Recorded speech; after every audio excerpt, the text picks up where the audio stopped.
This announcement that China will increase the tariff rate on American goods coming into China to 125%. Now, China says it will raise tariffs on U.S. goods to 125%. Let's ground ourselves in the spark that lit this fuse: Washington's tariff escalation. On April 12, 2025, the White House stunned the world, confirming a 145% tariff on Chinese imports, stacking a new 125% levy atop an existing 20% duty.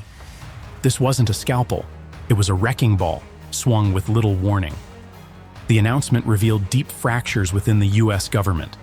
Congressional leaders, blindsided, clashed publicly, while administration insiders leaked their dismay to outlets like Politico, exposing a chaotic lack of transparency and strategy.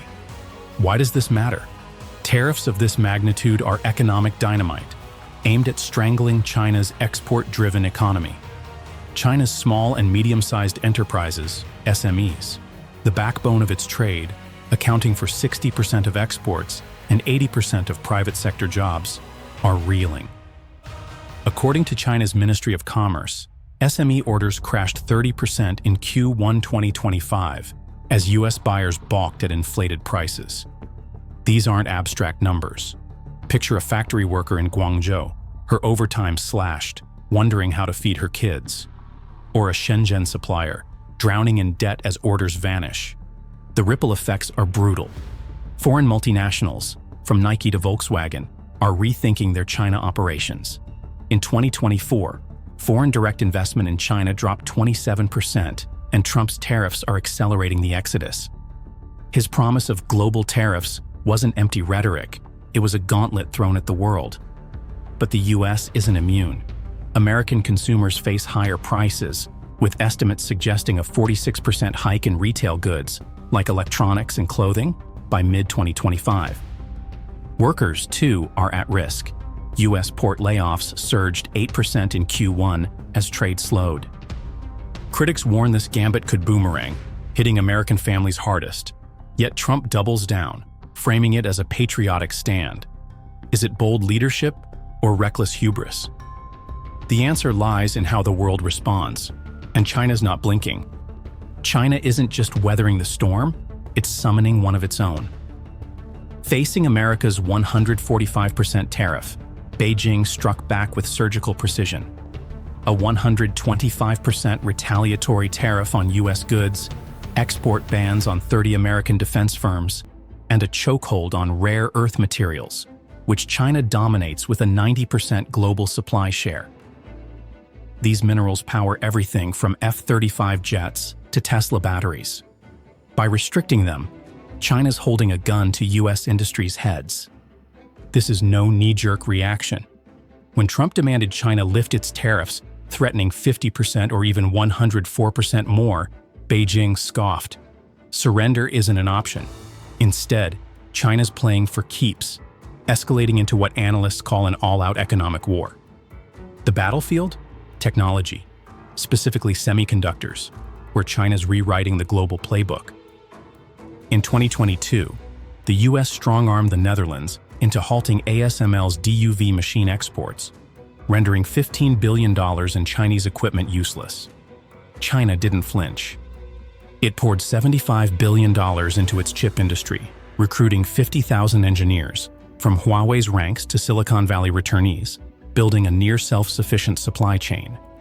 By 2025, 60 to 70% of China's chip-making gear is homegrown, per the Semiconductor Industry Association. The proof is in the silicon.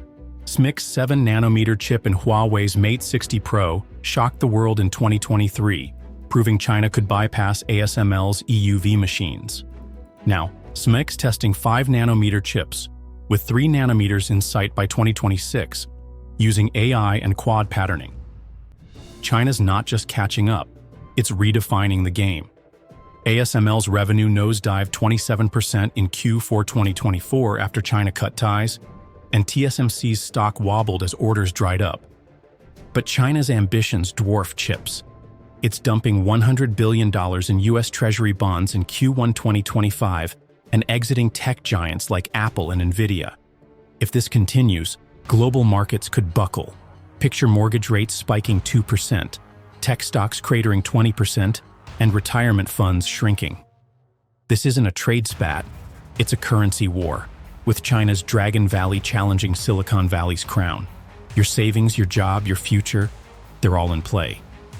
Across the ocean, Europe's caught in a vice. When Trump's tariffs landed, EU Commission President Ursula von der Leyen rallied for global defiance, warning that the global economy will collapse without resistance. In February 2025, the EU rolled out countermeasures targeting U.S. steel, worth $10 billion annually, and prepped broader sanctions to shield its firms. It was a bold front until it crumbled. Within days, von der Leyen pivoted, offering zero-for-zero tariffs on industrial goods, mimicking deals with Canada and Japan. Why the about-face? Fear of economic carnage. The EU's trade with the US tops 1.6 trillion euros yearly, and a tariff war could slash 2% off GDP, per IMF estimates. Brussels blinked, knowing defiance might cost more than compliance. This capitulation exposes Europe's vulnerability. Its steel industry, employing 330,000 workers, faces U.S. market barriers, with exports down 12% in Q1 2025. Autos aren't spared. BMW and Mercedes report 15% cost hikes on U.S.-bound models. Meanwhile, 4 million EU jobs tied to transatlantic trade hang in the balance. China's watching, emboldened by Europe's retreat. The transatlantic alliance is cracking, with Trump's tariffs as the wedge. Once a united front, the West now wobbles, and Europe's surrender signals weakness to Beijing. What happens when allies bow to pressure? The global order tilts, and not in America's favor. Now shift north to Canada, a quiet ally turning defiant. Alberta Premier Danielle Smith dropped a bombshell. If Trump's tariffs don't budge, Canada could redirect 4 million barrels of daily oil exports to Europe or India. The U.S. depends on Canada for 60% of its crude imports, with 700,000 barrels feeding Gulf Coast refineries daily. This isn't posturing, it's leverage. Losing Canadian oil would cripple U.S. energy security. American refineries tuned for Canada's light crude can't pivot to Saudi Arabia's heavier oil without $10 billion in upgrades. Fuel experts warn gas prices could jump 20 to 40 cents per gallon in New England, where heating costs are already up 18%. For a family of four, that's $500 more yearly at the pump. Canada's moves are strategic. In 2024, it inked preliminary deals with European refineries, processing 500,000 barrels daily. India's eyeing another 300,000. If Canada pulls the trigger, global energy markets could convulse, with Brent crude projected to hit $90 per barrel. This standoff isn't just economic, it's geopolitical dynamite. Canada's signaling it won't be bullied even by its closest ally. Trump risks alienating a partner whose oil keeps America's economy humming, pushing Ottawa toward new alliances. The fallout? Higher prices, strained ties, and a U.S. energy crisis looming large. The drama intensifies with Japan, a linchpin U.S. ally now baring its teeth. Trump's 25% tariff on imported cars, announced in March 2025, targeted Japan's auto giants, Toyota, Honda, Nissan, which employ 109,000 Americans and pumped $60 billion into U.S. factories since 2020. Japan's not just a trade partner, it's the top foreign investor in the U.S., fueling Midwest manufacturing. Tokyo's response was icy. Every option is on the table. Japan threatened to renegotiate $20 billion in U.S. weapons deals, eyeing European suppliers like BAE Systems. More alarming, it hinted at scaling back Pacific military cooperation, critical for countering China. In 2024, joint U.S.-Japan drills involved 50,000 troops. A pullback could gut America's regional clout. This isn't just economics, it's strategic unraveling. Japan's auto exports to the U.S., worth $70 billion yearly, face devastation, with 100,000 jobs at risk. Yet Japan's defiance runs deeper. It's signaling a multipolar shift, exploring trade pacts with the EU and ASEAN to offset U.S. pressure. Trump's alienating a vital ally, risking not just trade, but America's Pacific dominance. If Japan pivots, the U.S. loses leverage against China, weakening its hand in a region where tensions are already volcanic. This is how empires stumble, by turning friends into foes. Back home, the tariff war's toll is personal.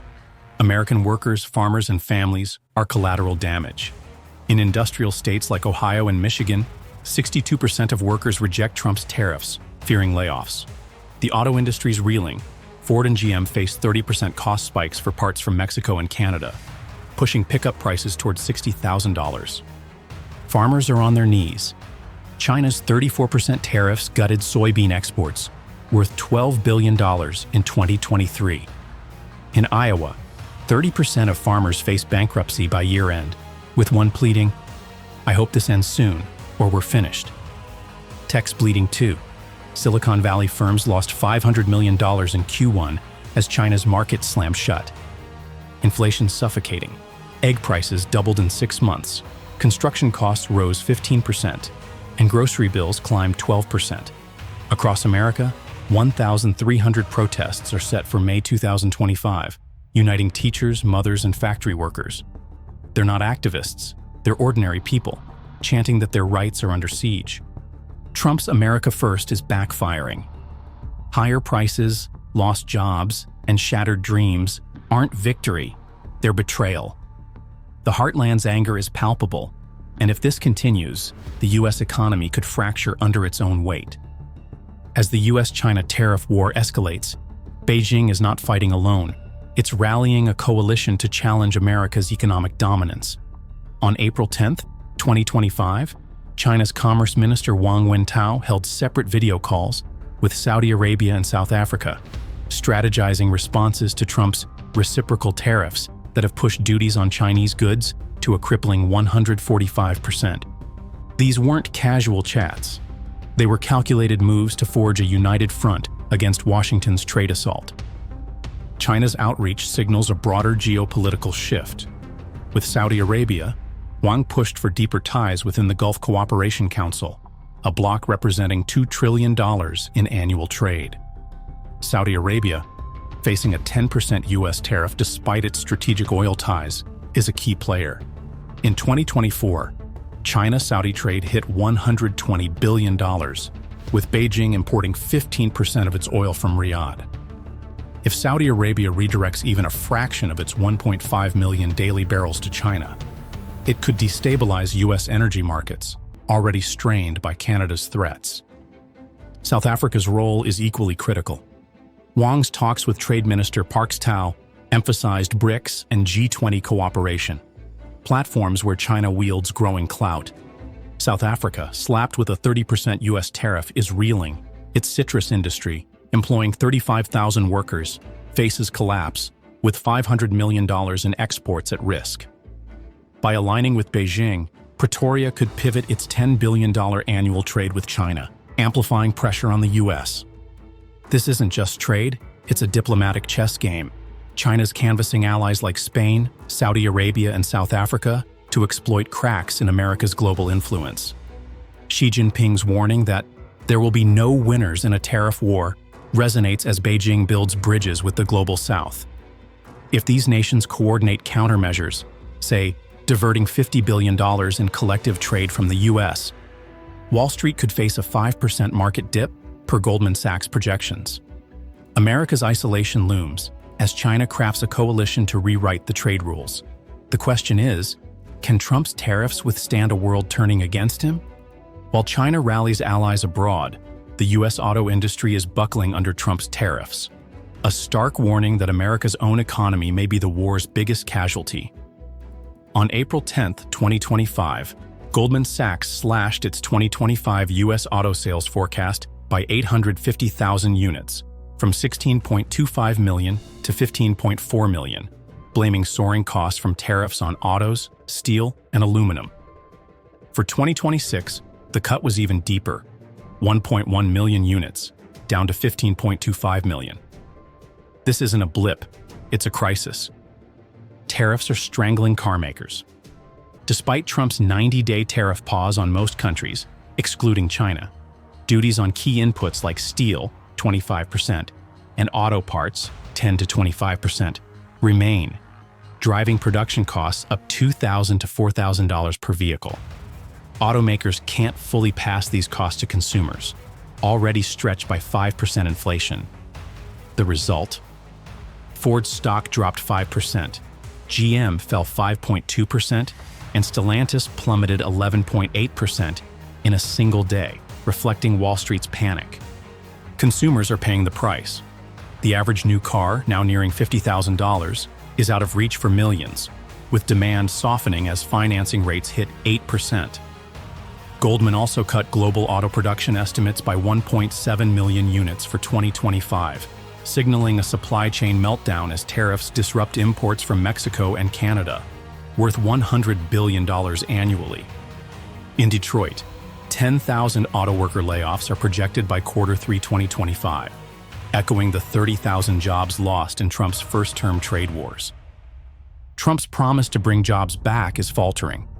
Instead of factories returning, companies like Ford are offering discounts to clear bloated inventories, a desperate bid to offset price hikes. Meanwhile, dealerships report 20% sales drops in states like Ohio, where families can't afford new models. America's heartland is hurting, and the tariffs meant to protect it are fueling a recession risk. Goldman pegs the odds at 45%. Can the U.S. economy survive its own strategy, or is Trump driving it off a cliff? We're witnessing a seismic shift. Trump's 145% tariff was meant to crush China, but it's fracturing the world. China's self-reliance in chips and rare earths threatens U.S. dominance. Europe's capitulation weakens the West's unity. Canada and Japan's defiance signals a multipolar world where allies aren't guaranteed. The numbers don't lie. $75 billion in Chinese chip investments, 27% drops in ASML's revenue, 4 million barrels of Canadian oil at risk, and 1 million American jobs tied to Japan. This isn't just trade. It's a battle for global supremacy, and the stakes are your job, your savings, your future. Will Trump's gamble pay off, or will it ignite a global economic collapse? One thing's clear, the world's not bending to America's will anymore. China's Dragon Valley, not Silicon Valley, may etch the future. Tell us in the comments, who's winning this war, and what's next for you? 30% of U.S. auto electronics, from chips to batteries, and tariffs are strangling this flow. U.S. firms like Tesla, with supply chains tied to Chinese lithium, are reeling. Tesla's stock dropped 7.6% in April 2025, battered by trade fears and boycotts tied to its CEO's politics. Meanwhile, China's EV giants like BYD are eyeing Europe and ASEAN, sidestepping U.S. markets while flooding global competitors with cheap models. China's auto exports to the EU jumped 40% since 2024, a middle finger to U.S. pressure. The ripple effects are merciless. U.S. auto dealers face $50 billion in losses, with 10,000 layoffs looming as showrooms empty. Mexico and Canada, hit by 25% USMCA tariffs, are retaliating. Canada's threatened 10% duties on U.S. vehicles could slash Detroit's exports by $20 billion. Even allies like Japan, slapped with 24% tariffs, are rethinking investments. Toyota's $10 billion plant expansion is on hold. Can tariffs revive U.S. auto jobs? The White House claims 200,000 new jobs by 2027, but history's skeptical. Tariffs in 2018 raised steel costs, killing 40,000 U.S. jobs in related sectors. Building cars stateside is a pipe dream when China's factories churn out EVs for $15,000 versus $50,000 in Michigan. This is an industry on life support, and tariffs might just pull the plug. The U.S. China trade war isn't just a policy dispute. It's a seismic struggle for the future. Two superpowers, commanding $43 trillion in GDP, are betting their economies on pride and power. The cost? Trillions in wealth, millions of jobs, and a fractured global order. Ordinary people, American shoppers, Chinese workers, African farmers, bear the brunt. As markets gyrate and diplomats scramble, one truth stands out. No one wins in a trade war. Can cooler heads prevail, or are we hurtling toward economic Armageddon? Share your thoughts below and subscribe for updates on this unfolding crisis. The world's watching, and so should you.